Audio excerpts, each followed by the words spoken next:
This is Live to Lead. I'm Dr. John Tibane, your host. It's such an honor for me to come and connect with you on television, on YouTube, and on our live streaming platform to do nothing but encourage one another, empower one another to live lives of influence and impact. We are fully persuaded that the reason why we are still alive is so that we can lead.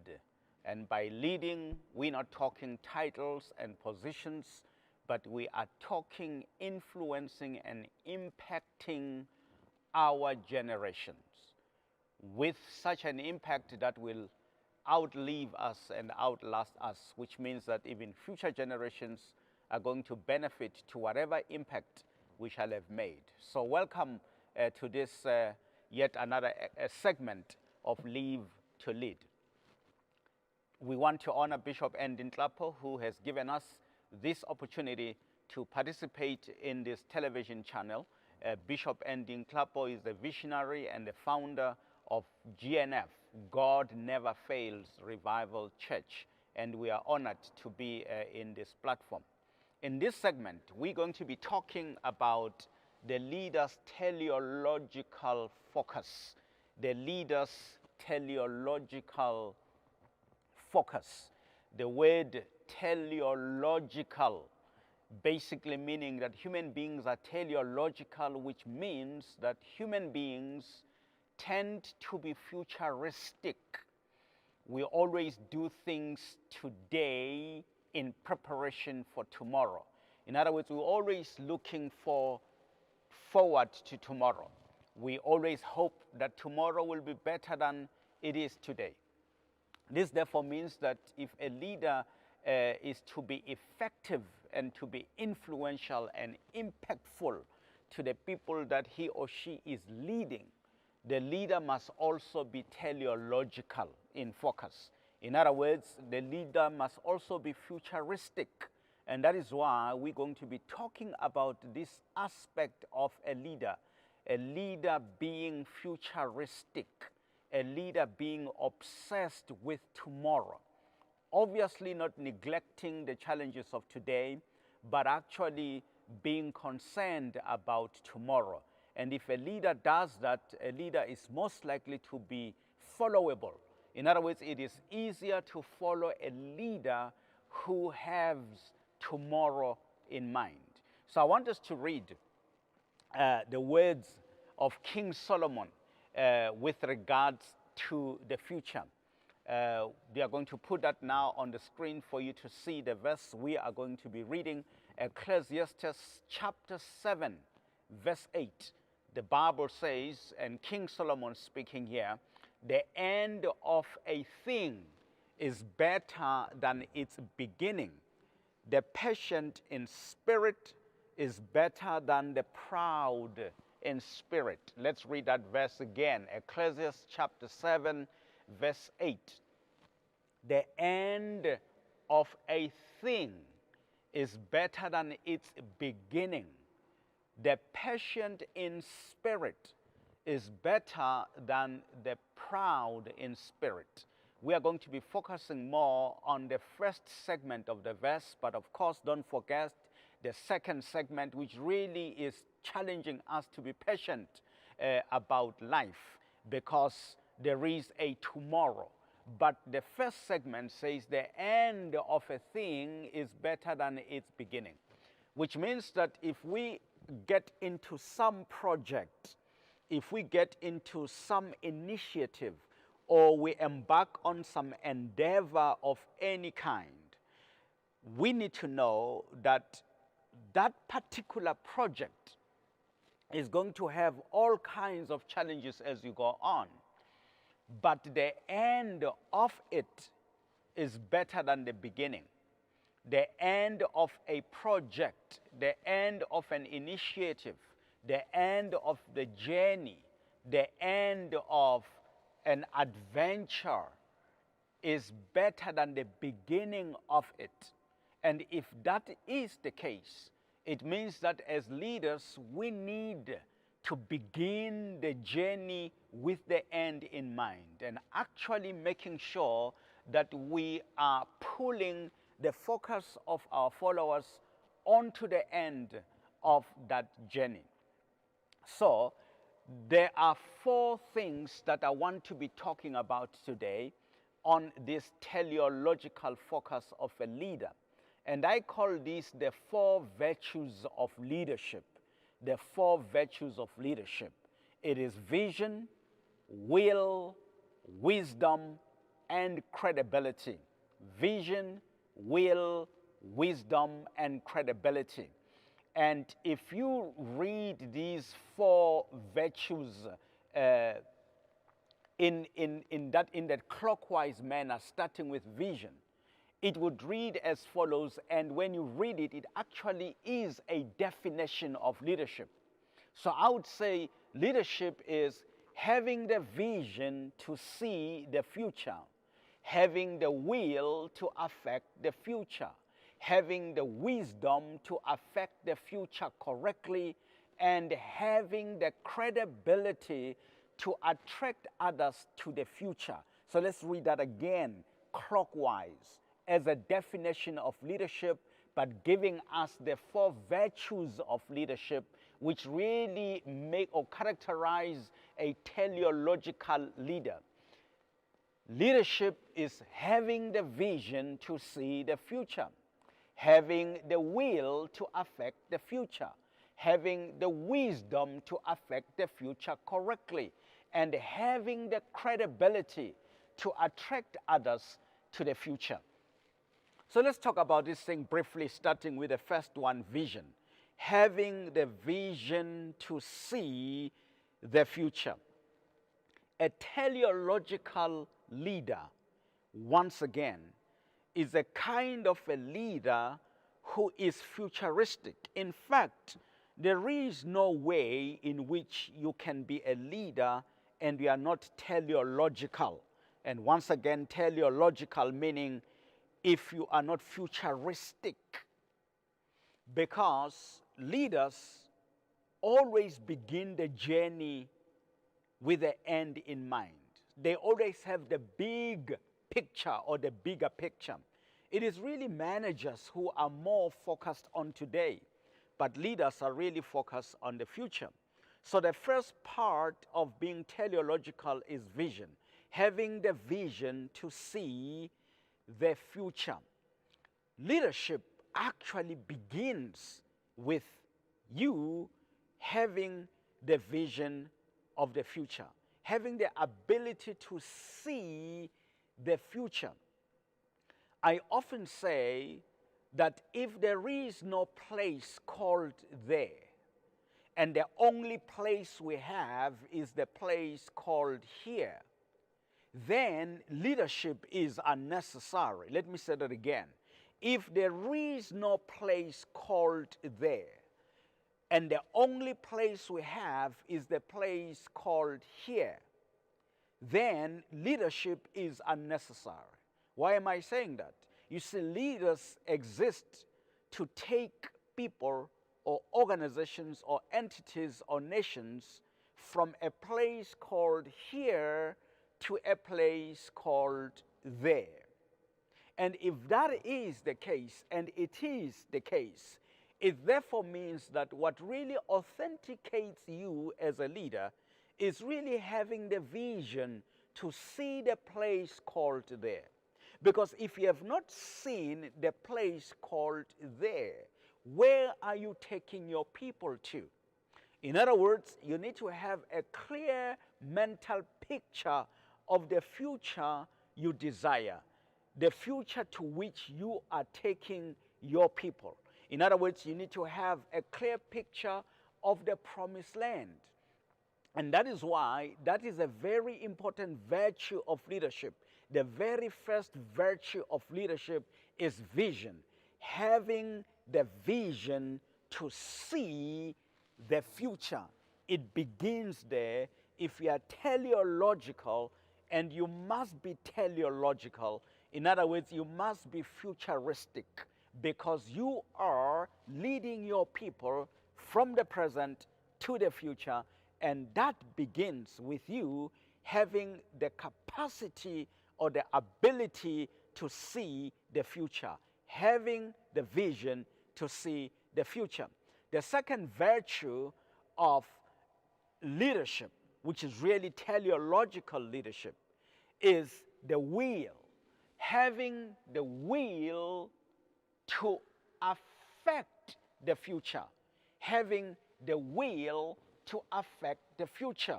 Let's talk about that one briefly for a minute. What does it really mean? You see, you have the vision to see the future. Once you see the future, you must now have the will to affect the future. In other words, you need to have the determination, the passion, the drive, and the desire, and the ambition that says, when I get there, when I get to the promised land, when I get to the place called there, when I get to the future must know that I have showed up. The future must feel me. In other words, when I get there, I must affect the future. In other words, I must make an impact to the future.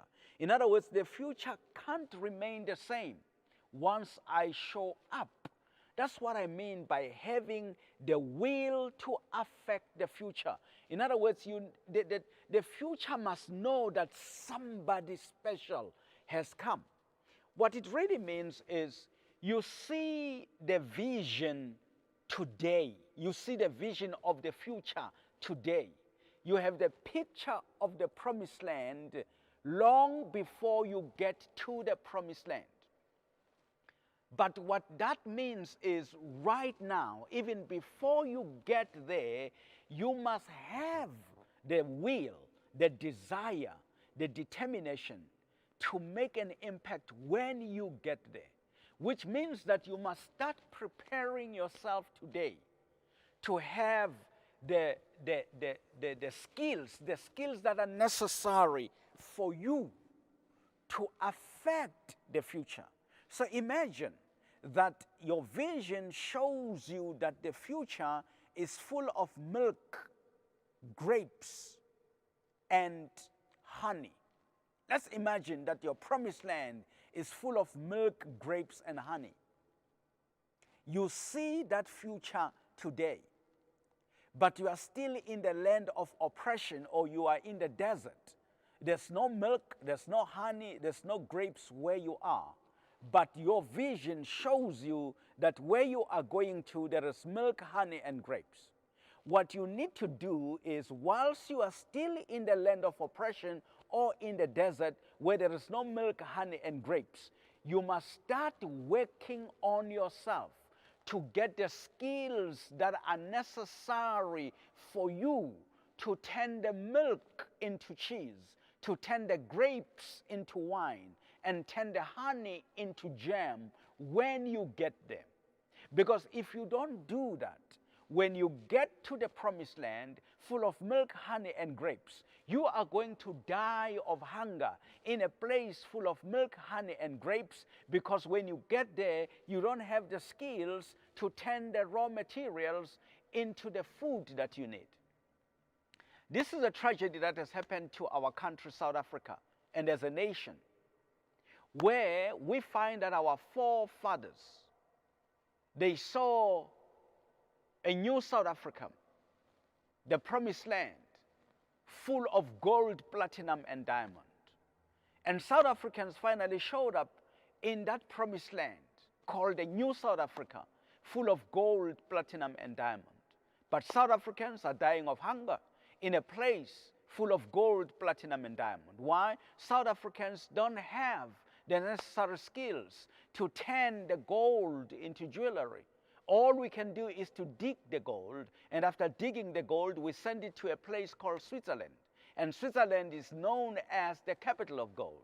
Even though they don't have much gold underground, but they are called the capital of gold because they are able to turn our gold into jewelry. Now that is the tragedy. What am I saying now is that leaders need to be teleological. They have the vision of the future. They see what the future holds, but they must now have the will to affect the future, meaning that they must prepare themselves and prepare their people to be fit for the demands of the promised land. Otherwise, you will get your people to the promised land, but your people will not be ready for the promised land. Yes, you are there, but you become irrelevant in the promised land because you got there being not prepared for the promised land. The third virtue is wisdom, meaning you need to have the wisdom to affect the future correctly. The second virtue says having the will to affect the future. But the question is, are you going to affect it correctly?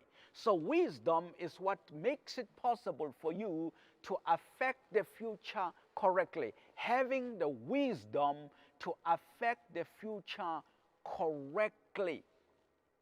Now, wisdom basically is the ability to separate the few things that must be done from the many things that can be done. Apostle Paul says, all things are permissible, but not all things are fruitful or beneficial or expedient. In other words, not everything that is allowed, not everything that is permitted, not everything that is legal is helpful. So if you are a wise person, you need to be able to separate the few things that are useful from the many things that are allowed. So the fact that something can be done, it doesn't mean it must be done. Let me say that again. Not everything that can be done must be done.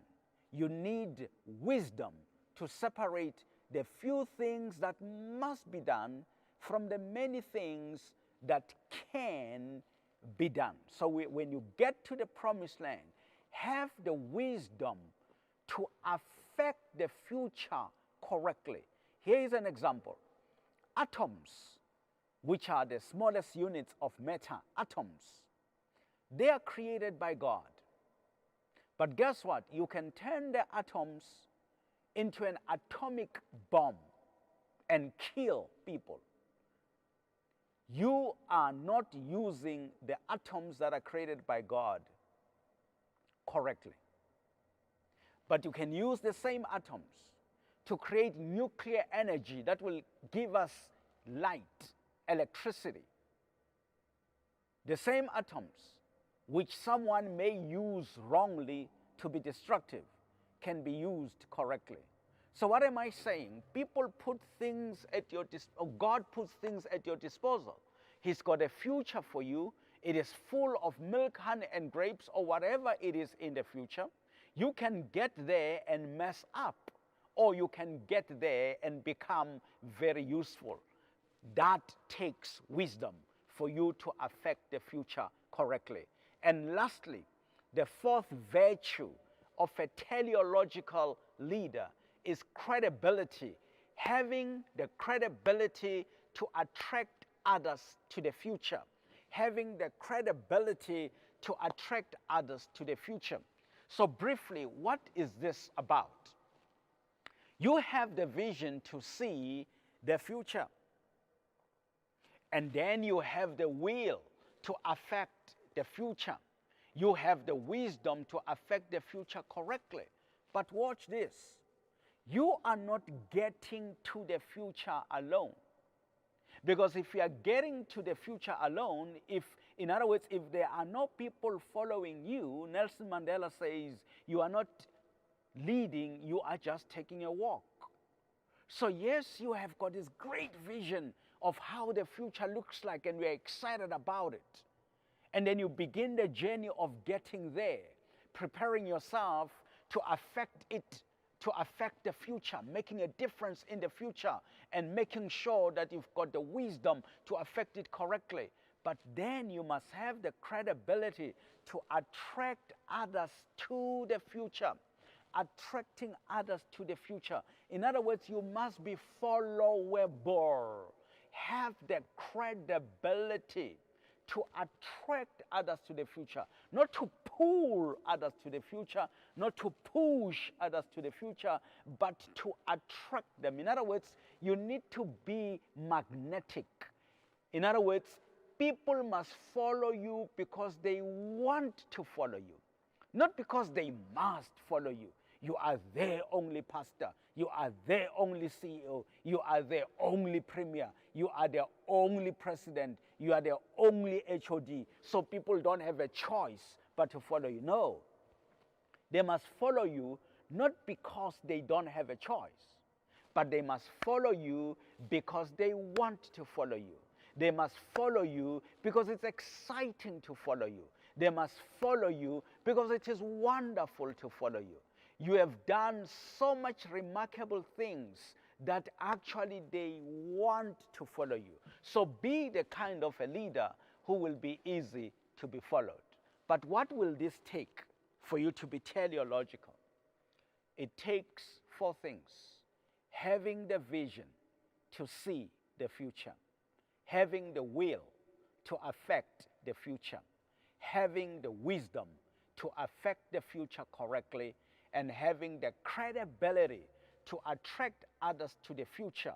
And watch the words. It's all about the future. The vision to see the future.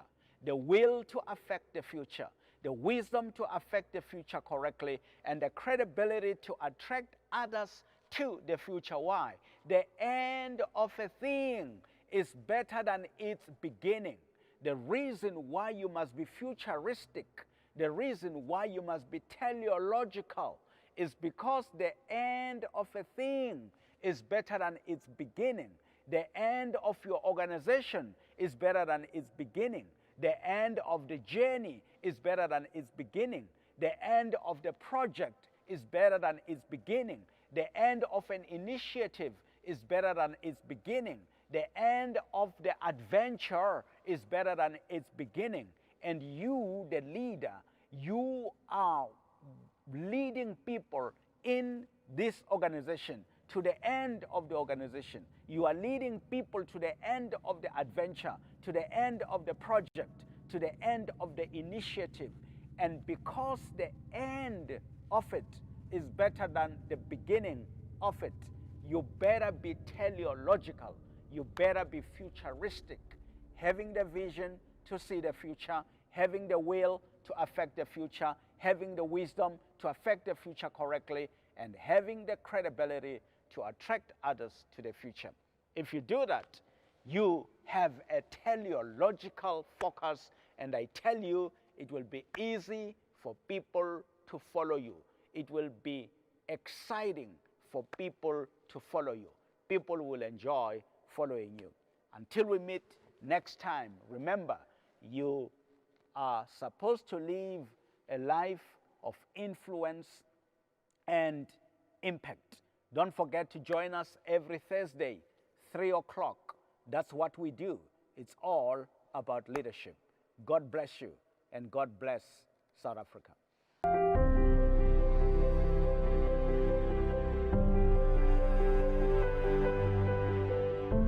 The Word became flesh, and the Word dwelled among us. But the world did not recognize him. And the Bible says he came to his own, and his own received him not. But all those who received him, he gave them power. He gave them power. Shout power! Our God can do anything, can do everything. But there is one thing that God cannot do. God cannot praise himself. God cannot praise himself. That is why God created me and you for one reason, to praise him.